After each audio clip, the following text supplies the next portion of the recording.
Alright, so hey guys, how's it going? This is going to be a care sheet video on my C. gracilis scorpions, and actually I guess just showing, because I never really did show a video of them after I got them.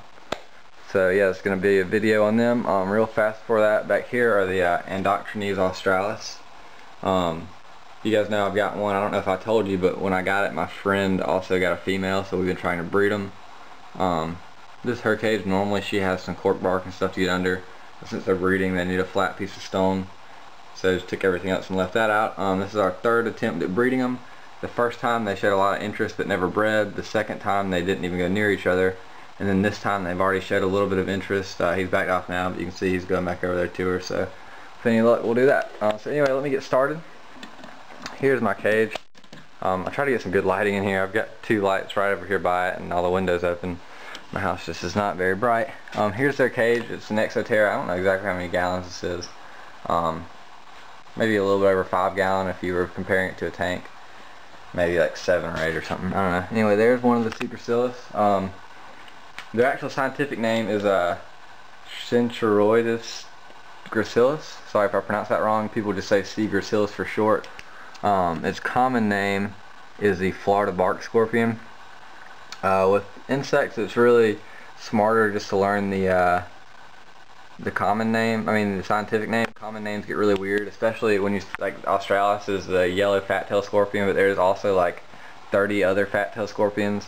So if you learn the scientific names, you know exactly what you're getting. You know, sometimes that people just say fat-tailed scorpion. It's like, well, what the hell is that?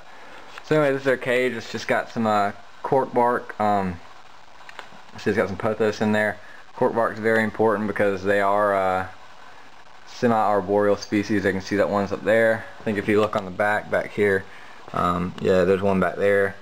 So they will get up on the cork bark. Sometimes they'll hide under it and whatnot. They're from Central and South Florida and the Keys, and then they're also from there's some down in Central America that are a little bit darker, but they're still the same species of scorpion. Those are supposed to be a little bit more dangerous. Their venom level is, they are considered a boothid, which is a medically significant scorpion, anything from that family, but their sting really isn't that bad. It's a 2 to 3 on a scale to 5. Everything I've read said it's pretty painful. Oh, sorry about that, my computer started falling off. Everything I've read said it's a pretty painful bite, but nothing serious. Just pain for a little while, maybe a little bit of numbness and swelling for a few hours. I think the worst case I read said that, I mean, until they went to sleep, it was really sore and swollen. The next day it was fine, just a tiny bit swollen. So sometimes it might just be as bad as a bee sting, sometimes a little bit worse. Nothing to worry about, even though you want to avoid it at all costs. They grow to be about 3 to 4 inches. All the ones I have in here are adults. So that's an adult. I'm sure they can get a little bit bigger. That's actually an adult female. Grow 3 to 4 inches. They're, as I've said, they're communal. I would probably recommend, they can probably stay in about a 5-gallon tank would probably be the minimum size I do. In a 5-gallon tank, you could probably put like 3 or 4. You go a little bigger like this, like I have, I think 7 or 8 in here. I don't remember exactly because I gave a few away to friends. I think there's 8 in here. And if you go up to a 10-gallon, you can put a bunch. I mean, I don't know exactly, but some people have colonies of like 50, or I don't know, they have a ton of them in there. And as long as there is some cannibalism, especially among babies. Babies really you want to separate. With the adults, they're usually fine as long as you keep them well fed, things like that. I'm going to try to hurry up because I have a lot more to say about these guys. As far as substrate goes, I use like Eco Earth, cocoa husk. You can do some like peat moss and mix it with some sand. Whatever, just kind of like your whatever you use for other arachnids. Temperature needs to be between 75 and 85. It can drop down to like around 70 at night. But really, I think if you keep them a little bit warmer, a little bit closer to 80 to 85, they seem to be a lot more productive anyway. They grow faster and kind of have babies faster and whatnot. So what I've done here is a false bottom tank, which is great for them. You need to put around at least 2 inches of substrate, which some of this settled. It's not quite 2 inches anymore. It used to be 2 to 3 inches of substrate, a little bit more if you want. I did a false bottom tank, and what it is I did rocks on the bottom.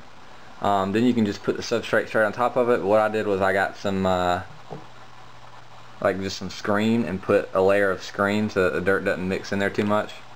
And what that does is you can, like, well, some people put a straw that goes down to it, but I just get some water and pour it in the corner, and that way it keeps the water will be down here, and that way it keeps the humidity up without keeping the substrate super moist. They do need a humidity level of 50 to 70%. I'm going to try to throw some pictures in here too to show you guys. Sorry, that's kind of random right in the middle of that. You might actually see some before this. I'm going to try to actually edit this video a little bit. We'll see if I have time. So yeah, between 50 and 70% humidity. Keep the substrate slightly moist. You can see some of it's kind of dry, and you can see some moist spots like over in here. They need a water bowl, and I'm going to do this. I would recommend doing it with, just put some like rocks and pebbles down in there. That way they can walk on a little bit easier and drink better. Mist them between once and twice a week. It kind of just depends on your situation and how fast the water evaporates that you put in there. But yeah, I'd mist them once or twice a week. I like to let it dry out. Especially if you have the water down here, it'll keep the humidity up. Just let the substrate dry out. That'll keep things from like molding and stuff like that. So anyway, yeah, that's that. Let me see what else I got to say about it. They mature at 7th instar. For those of you who are not arachnid people and don't know what instar is, every time they molt, they go to another instar. So after 7 molts,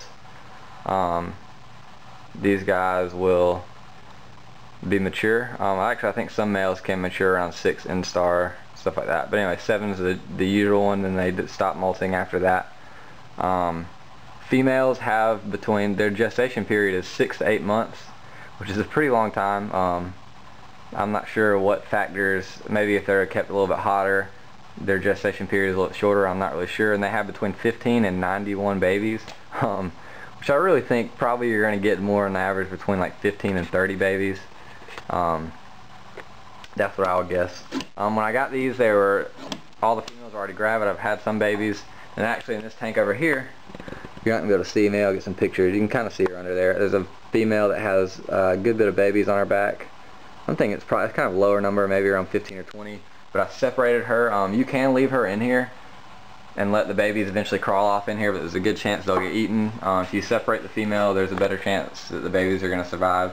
You don't want to take the babies off her back because it's a little bit harder to keep them alive that way. They need to stay on her and be with her.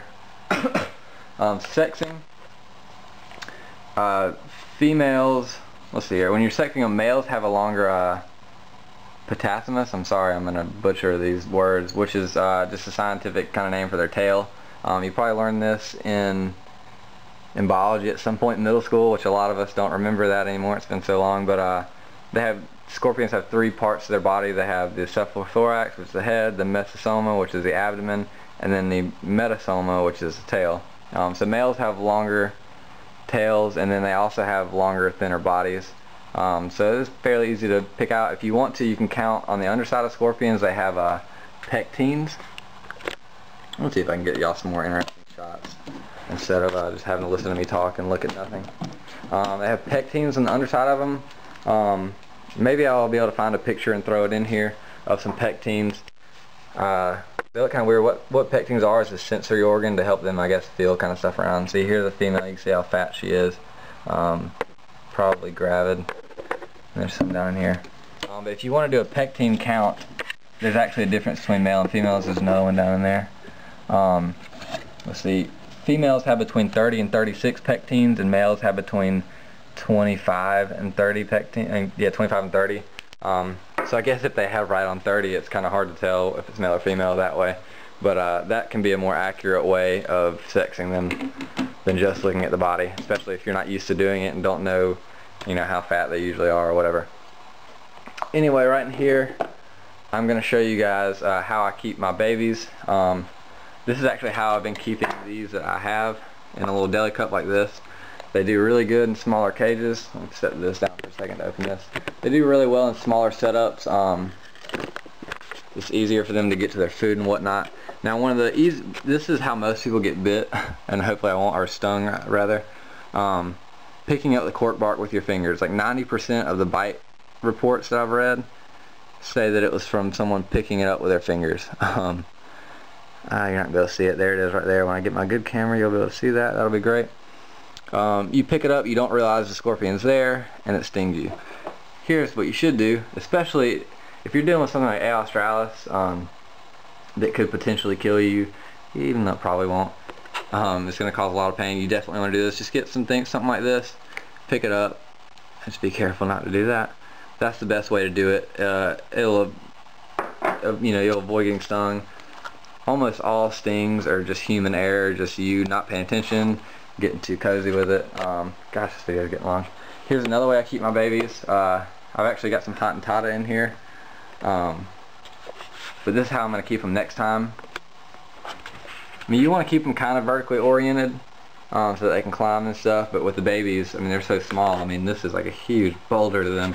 This is a cool way. You can get these for like, I think it was like $5 at Walmart, and really you could split it up even more than this. I mean, you see how this, so really you could split this up and keep like 20 of them in here as babies. And some species of scorpion, you can keep them in these things almost their whole life, just kind of give them bigger and bigger sections each time. But if you have babies, that's, I mean, $5, and that's a pretty good cage for them. Drill some holes into the top because it is actually pretty airtight. So yeah, that's a pretty cool way to keep them. Let's see if you can see any of the little Hottentotta in here. Let's hope I don't get stung being an idiot. So you just get so used to it, like me. I used to be scared of them, but now I don't really care, so I just pick up the cork bark. There's one. You can barely see it. Let's see if you can see it better in the light. Kinda. They're really cool scorpions. Anyway, if you guys have any questions about this, let me know. I don't have a whole lot. These babies right here, once they come off the mom's back, I'm going to be selling them. I'm probably going to sell them for like $8 each. And then if you buy, say if you buy more than 2, they're $5 each. You know, you keep getting a little bit more discount as you get more. So if anybody wants to order them, let me know. If it's really good weather, I can ship priority, which I won't do a live arrival guarantee on priority, but if it's really good weather, I can ship priority for $15. But really, I'd probably recommend, especially since it's getting colder, doing express. I'll throw a heat pack in there. That'll be $30, and I do live arrival guarantee on that, which means either I will refund your money, or I'll send you more animals, or you know, whatever. You're covered. So anyway, yeah guys, hope you enjoyed the video. Sorry it's really boring, but hopefully I'm gonna have time to throw some pictures in here with it, so that, you know, sometimes you're looking through pictures. I've got a few pictures of my females with the babies on their back.